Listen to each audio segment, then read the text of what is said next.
Hi అండి, అందరికీ నమస్తే. నేను మీ మురళి, శ్రీ లలిత యూపీవీసీ విండోస్ రాజమండ్రి. నాకు ఈరోజు ఒక కస్టమర్ ఒక కామెంట్ పెట్టారు సార్.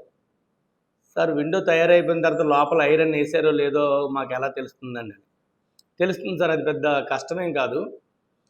ఐరన్ వేసారో లేదో చెక్ చేయడం అనేది చాలా ఈజీ అండి. ఒక మ్యాగ్నెట్ ఉంటే ఎక్కడైతే ఐరన్ వేసామని వాళ్ళు చెప్తారో దాని చుట్టూ మ్యాగ్నెట్ తిప్పితే ఐరన్ ఉన్న దగ్గర అంటుకుంటుంది, ఐరన్ వేయలేదనుకుంటే అంటుకోదు. సో అది ఈజీయేనండి. కానీ ఈ ఐరన్లో కూడా క్వాలిటీలు ఉన్నాయి సార్.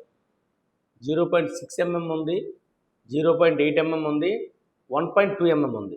సో మనకి విండోకి స్ట్రెంత్ కావాలనుకున్నప్పుడు 1.2 mm అనేది ఖచ్చితంగా వాడాలండి. అది నమ్మకాన్ని బట్టించి ఉంటుంది సార్.